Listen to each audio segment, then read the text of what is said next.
नमस्कार दोस्तों आप लोगों से मेरा एक सवाल है कि क्या हमारे देश में अभी तक लोकतंत्र है, क्या डेमोक्रेसी है या फिर खत्म हो गया।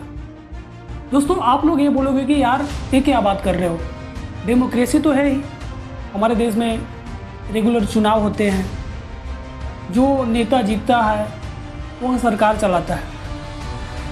तो दोस्तों आज हम अपने वीडियो में कुछ ऐसे गहरी बातों को करेंगे जिसको शायद आपको पता नहीं होगा, या फिर आपको पता भी होगा तो किसी पार्टिकुलर नेता के भक्ति में इतना मग्न हो गए होंगे कि आप ये सच्चाई देखना नहीं चाहते हो। वो भगवान है हमारे, हम उनकी पूजा करते हैं। प्राइम मिनिस्टर मोदी वो हमारे लिए एक अवतार है, वो एक साधारण मनुष्य नहीं है। प्रधानमंत्री इस देश के भगवान विष्णु का अवतार है।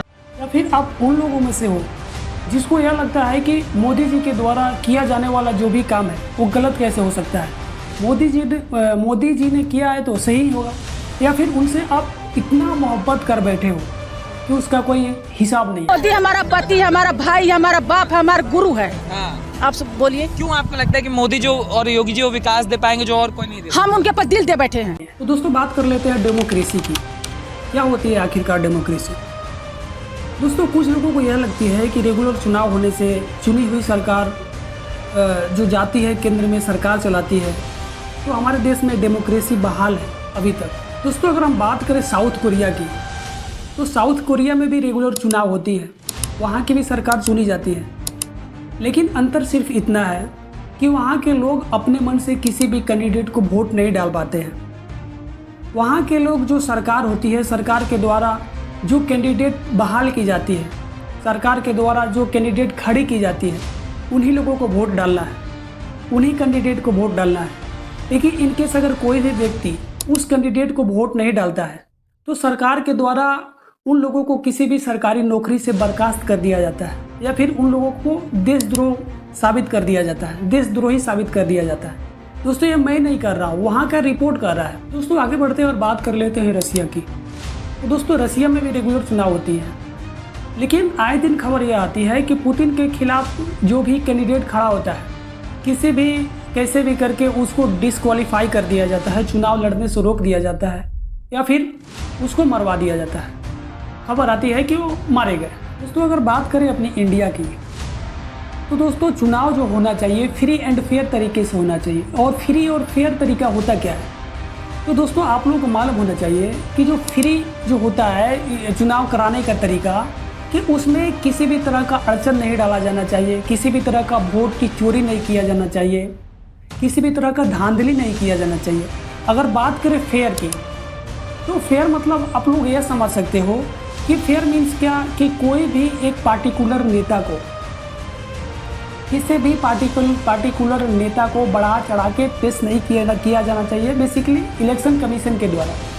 और फिर वहाँ के जैसे कि मान लो आप कि एक बीजेपी का कैंडिडेट है और एक कांग्रेस का कैंडिडेट है और एक निर्दलीय कैंडिडेट है, लेकिन क्या होता है कि चाहे वो पुलिस विभाग हो या फिर इलेक्शन कमीशन हो या फिर जो भी संस्था हो, बीजेपी लीडर या फिर कांग्रेस के लीडर की ज़्यादा वैल्यूएशन देती है, उसको ज़्यादा मानती है और उसको ज़्यादा आदर सम्मान करती है। लेकिन वही बात आ जाती है एक निर्दलीय कैंडिडेट की, जिसका मतलब कोई भी दल नहीं होता है, ऐसे ही खड़ा हो गया, उसको इस तरह से नहीं देखा जाता।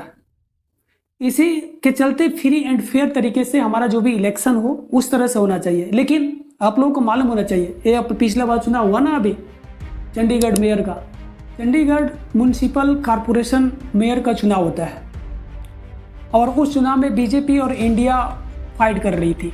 मतलब कि क्या, जो आम आदमी पार्टी और कांग्रेस दोनों को मिलकर जो इंडिया गठबंधन बनाया गया है, इंडिया अलायंस बनाया गया है, वो चंडीगढ़ में फाइट करती है मेयर चुनाव के लिए, और उसको 35 में से 20 वोट मिलती है। लेकिन वहाँ के जो चुनाव कराने वाला है, चुनाव वोट काउंट करने वाले व्यक्ति है, इंडिया अलायंस यानी कि आप जो होती है आम आदमी पार्टी है, उसका 8 जो वोट है उसको रद्द कर दिया, उसको काउंट नहीं किया। और क्या करती है, बीजेपी का जो कैंडिडेट होता है उसको जिता देती है, और पूरा मीडिया में चालू हो जाता है कि चंडीगढ़ में इंडिया अलायंस को बीजेपी ने हरा दिया। और इसका डायरेक्टली इफेक्ट पड़ेगा 2024 के लोकसभा चुनाव में। और दोस्तों ये सभी चीज़ों का वीडियो भी वायरल होता है कि किस तरह से वोट में चोरी किया जा रहा है, वहाँ CCTV में सब रिकॉर्ड होता है। और दोस्तों ये मामला है ये सुप्रीम कोर्ट में जाती है और वहाँ का CJI chief justice of India बोलते हैं कि यह सरासर मर्डर ऑफ डेमोक्रेसी है, मतलब लोकतंत्र की हत्या है।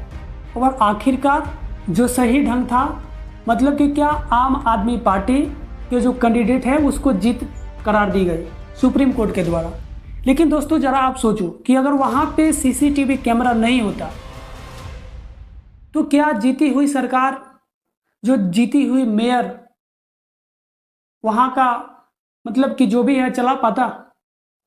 वो तो सरासर नाइंसाफ़ी हुई, सरासर गलत हुई कि जो आम आदमी पार्टी का जो सरकार बन रहा था, आम आदमी पार्टी का जो मेयर चुनाव में जीत रहा था, लेकिन उसको ना जिताकर बीजेपी को कैंडिडेट को जिता दिया जाता है।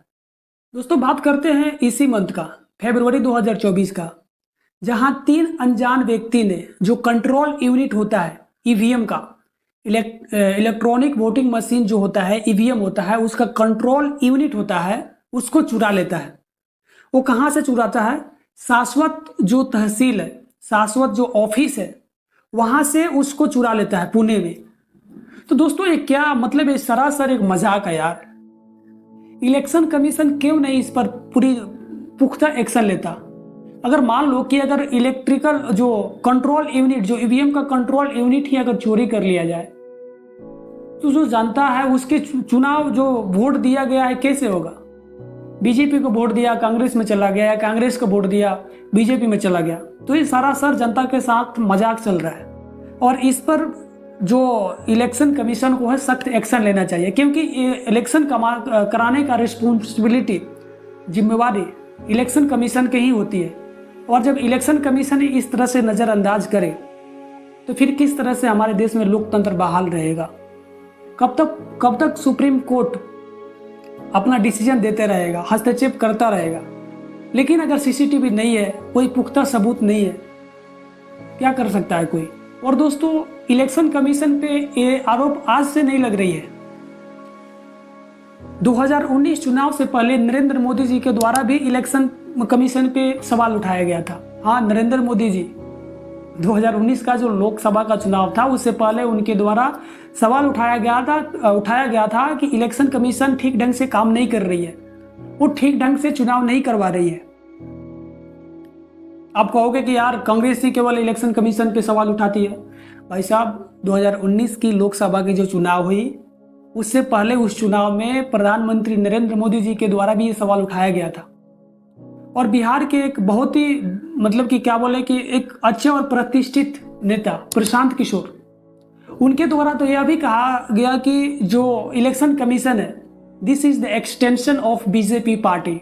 मतलब कि क्या कि ये बीजेपी पार्टी का ही एक भाग है जो बीजेपी के द्वारा बीजेपी के लिए काम कर रही है और बीजेपी के लिए जो शेड्यूल है उसमें चेंज कर रही है, उस तरह से बना रही है जिसके कारण बीजेपी को बेहतरीन फायदा पहुंचाया जा सके।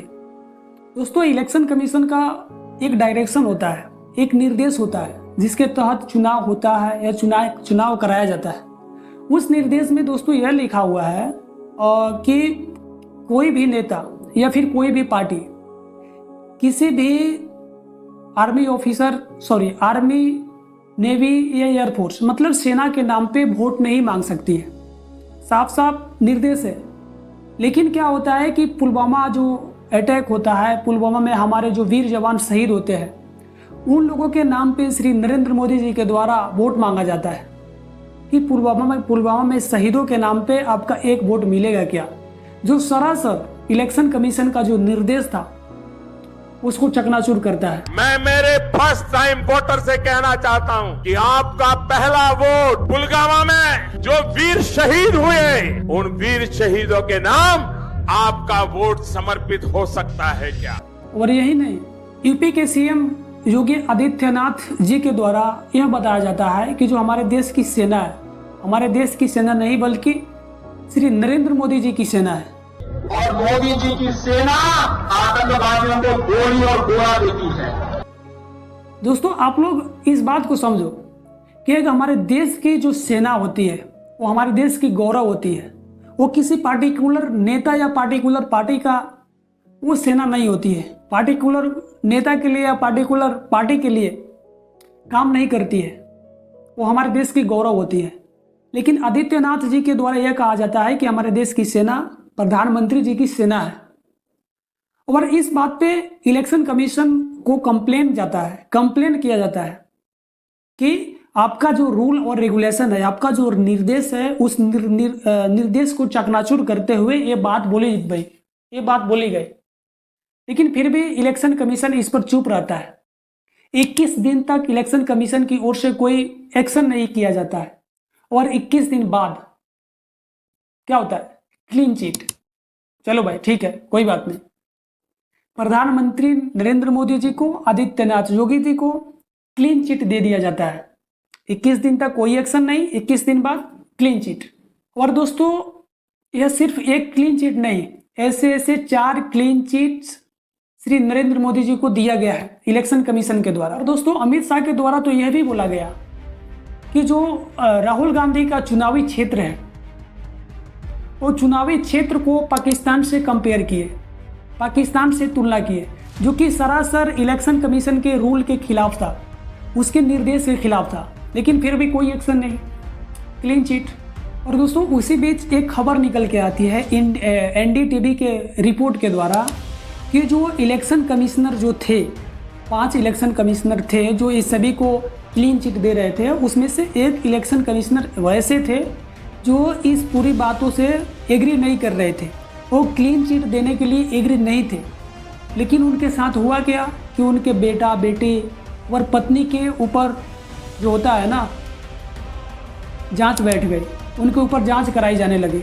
और कुछ दिन बाद उस पार्टिकुलर एक जो इलेक्शन कमिश्नर थे उनको उनके पद से हटाया गया।